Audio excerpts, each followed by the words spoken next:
Halo semuanya, perkenalkan nama saya Halimatus Sadia dari kelas reguler B tahun 2022 jurusan Pendidikan Sejarah dengan NIM 3222421007. Nah, di video kali ini saya akan membahas tentang hasil CBR dan hasil mini riset saya.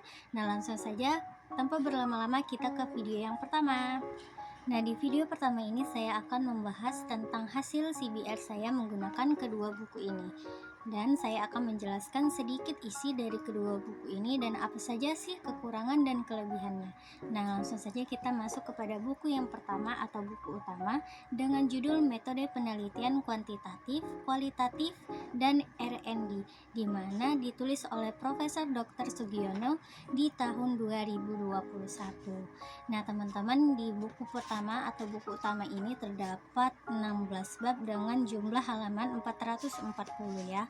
Nah, di mana bab pertama itu berisi tentang perspektif metode penelitian kualitatif dan kuantitatif.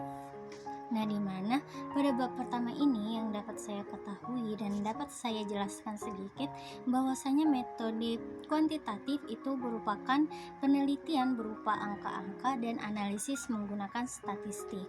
Nah, sedangkan penelitian kualitatif atau metode yang juga sering disebut dengan metode artistik lebih bersifat seni atau kurang terpola dan disebut sebagai metode interpretif karena data hasil penelitiannya ini lebih berkenaan dengan interpretasi terhadap data yang ditemukan di lapangan.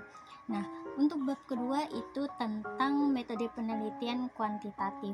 Nah, di mana di bab kedua ini dijelaskan bagaimana proses penelitian, masalah, variabel, dan paradigma penelitian. Nah, kita lanjut ke bab ketiga tentang landasan teori, kerangka berpikir, dan pengajuan hipotesis. Nah, di mana bab ketiga ini dijelaskan apa sih yang dimaksud dengan teori, kerangka berpikir, dan pengajuan hipotesis. Nah, di bab ketiga ini juga ada contoh deskripsi teori, sintesa, kerangka berpikir, dan hipotesis. Nah, kita masuk ke bab keempat tentang metode penelitian eksperimen. Nah, di mana yang dapat saya simpulkan dalam bab keempat ini bahwasanya metode penelitian eksperimen ini adalah metode penelitian yang dilakukan dengan percobaan yang merupakan metode kuantitatif dan digunakan untuk mengetahui pengaruh variabel independen terhadap variabel dependen atau hasil dalam kondisi yang terkendalikan. Nah, langsung saja kita ke bab kelima, yaitu tentang populasi dan sampel. Nah, dapat saya simpulkan bahwa pada bab kelima ini populasi itu adalah kumpulan sampel untuk bahan penelitian, sedangkan sampel itu bagian dari populasi yang digunakan sebagai data atau objek penelitian. Nah, langsung saja kita ke bab ke-6. Di bab ke-6 ini dijelaskan tentang skala pengukuran dan instrumen penelitian. Nah, di mana di bab ke-6 ini dijelaskan apa saja sih macam-macam skala pengukuran, instrumen penelitian, cara menyusun instrumen, dan juga terdapat contoh judul penelitian dan instrumen yang dikembangkan. Nah, di bab ke-6 ini juga ada validitas dan reliabilitas untuk instrumen. Nah, bab ke-7 tentang teknik pengumpulan data. Nah, dapat saya simpulkan bahwa di dalam bab 7 ini terdapat 3 jenis teknik pengumpulan data. Yang pertama wawancara, angket, dan observasi. Nah, langsung ke bab ke-8 tentang analisis data.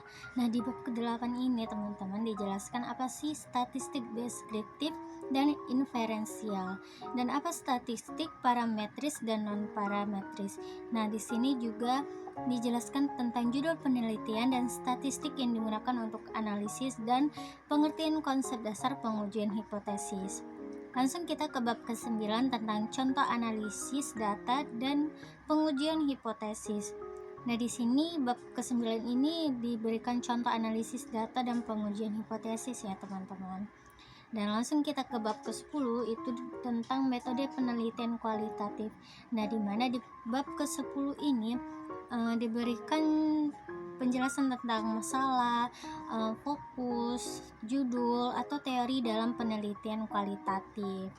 Nah, bab ke-11-nya itu tentang populasi dan sampel dalam penelitian kualitatif.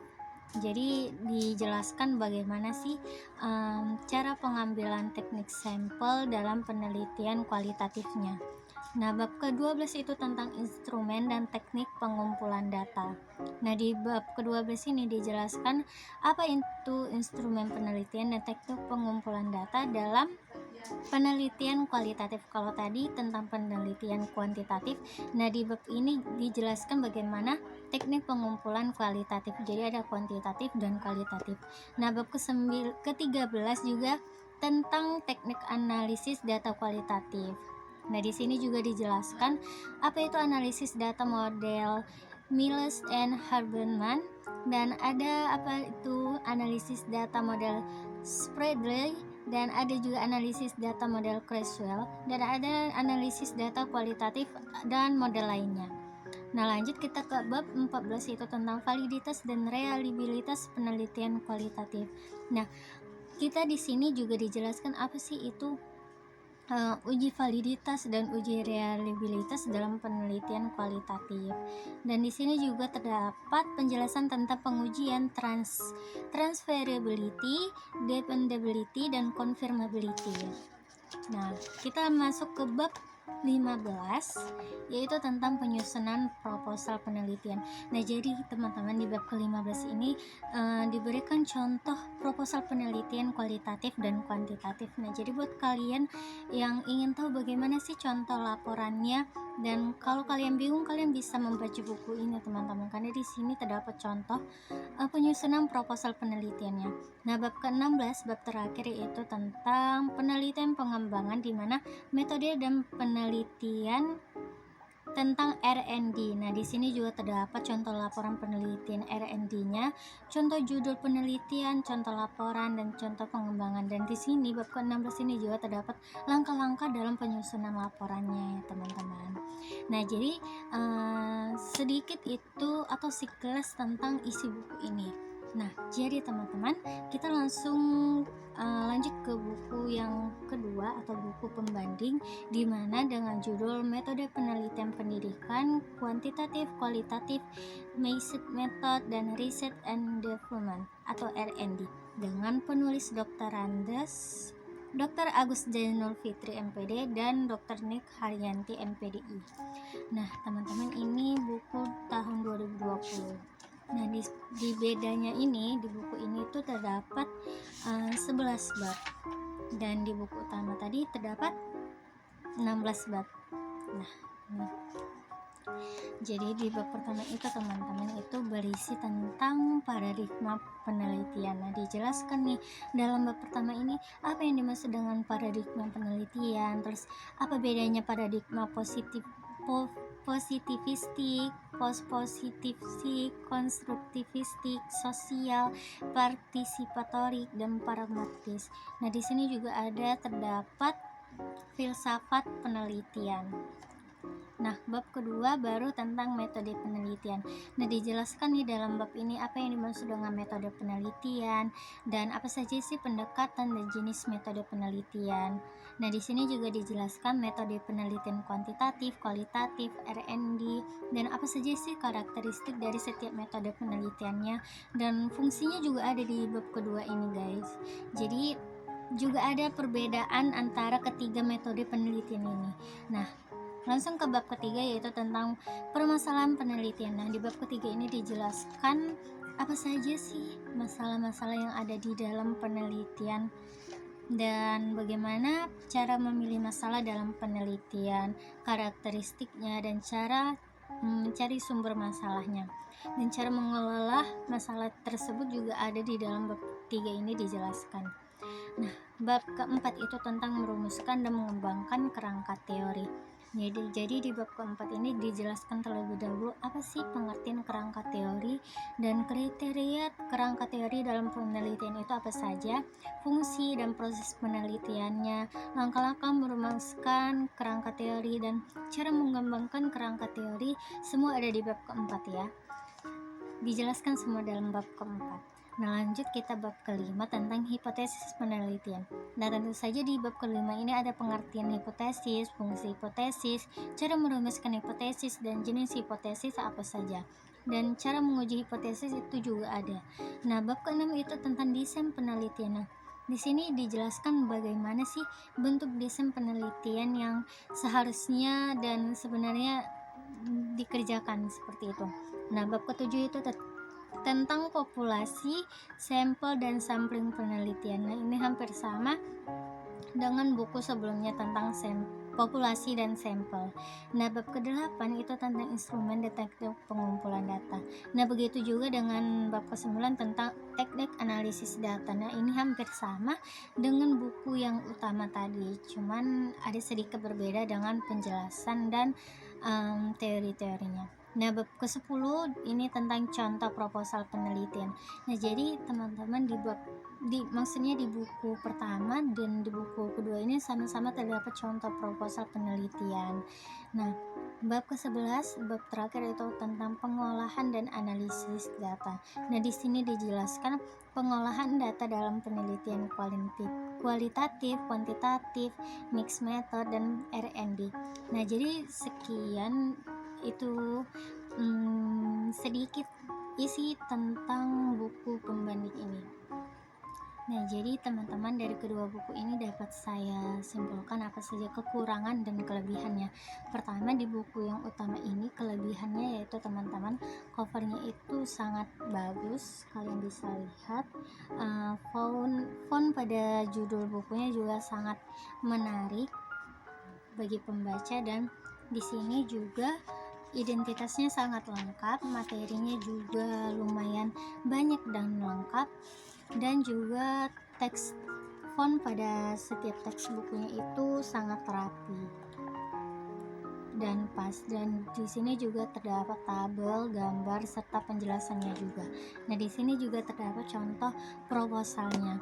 Nah, ini juga harganya murah ya teman-teman, sekitar 30 ribuan, nggak nyampe 40, dan kalian bisa beli di Shopee. Nah, walaupun harganya murah teman-teman, ini kertasnya sangat bagus ya, tidak gampang sobek, dan ini bukunya wangi dan tidak ada bercak-bercak coklat kayak buku-buku yang lama. Ini sangat-sangat bagus dan sangat rekomendasi. Nah, untuk kekurangannya itu teman-teman, buku ini tidak bisa didapatkan dalam bentuk PDF ataupun online, jadi kalian harus beli secara langsung, beli secara fisiknya, dan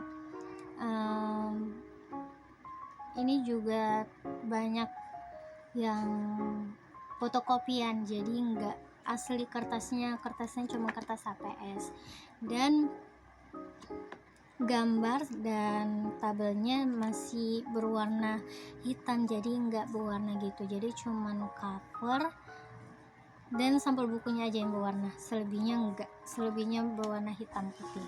Nah, untuk buku kedua, buku pembanding itu kelebihannya itu guys, ini harganya murah juga sama kayak buku yang utama, dan ini bisa beli di Shopee.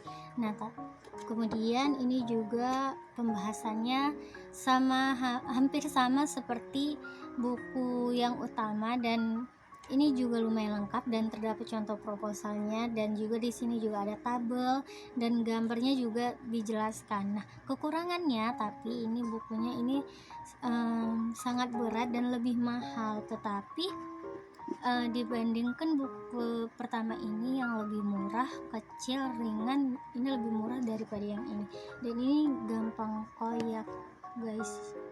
Teman-teman, ini punya saya udah koyak ini. Jadi ini kertasnya juga kertas HPS, dan hampir semua halamannya itu tulisannya tuh kabur, jadi kayak hasil fotokopian dan kurang jelas terlihat apa bacaannya. Nah, jadi kesimpulan dari hasil CBR saya, kedua buku ini sama-sama penting dan hampir sama isinya, dan ini juga cocok untuk digunakan dalam sumber referensi pembuatan proposal penelitian kualitatif, kuantitatif, maupun R&D. Jadi kedua buku ini sangat-sangat rekomendasi ya teman-teman. Jadi sekian hasil dari video CBR saya. Kita lanjut ke video yang kedua. Nah, di video kedua kali ini saya akan menjelaskan hasil mini riset saya bersama narasumber saya, Silvi Nurmaini Harahap, salah satu siswa kelas 12 IPA dari sekolah SMA Teladan Cinta Damai Sumatera Utara. Nah, wawancara yang kami lakukan yaitu pada hari Kamis tanggal 22 Agustus 2024 pada jam 8 sampai jam 9 malam. Nah, jadi yang dapat saya simpulkan dari hasil wawancara saya bersama narasumber saya adalah bahwa di kelas 12 IPA pembelajaran sejarah ini kurang efektif dikarenakan jam pembelajaran hanya diberikan 15 menit per tiap minggunya, dan guru yang mengajar sejarah pun hanya bisa memberikan pembelajaran seadanya dengan metode ceramah dikarenakan waktu yang sangat terbatas.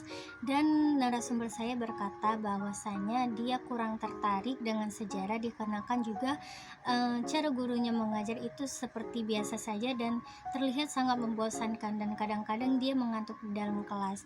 Dan gurunya saat saya bertanya apakah memberikan media lain seperti video atau modul, dan dia berkata tidak ada. Guru hanya memberikan PowerPoint biasa, dan itu biasanya diberikan saat pembelajaran selesai. Dan saat memberikan tugas pun itu hanya tugas tertulis saja dan tidak ada tugas yang berbentuk proyek atau proyek atau diskusi kelompok. Nah, jadi saran saya yang bisa saya berikan untuk guru sejarah di sekolah ini itu gurunya bisa menggunakan media, model, atau metode pembelajaran yang lebih bervariasi dengan waktu yang sangat terbatas tersebut.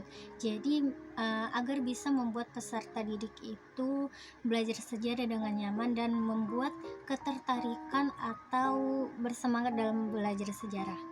Jadi dari permasalahan dan kesimpulan yang saya jelaskan tadi, dapat saya buat 16 judul untuk penelitian sejarah. Nah, berikut ini dia judul penelitiannya. Nah, terdapat 16 judul, teman-teman sekalian bisa membacanya di layar.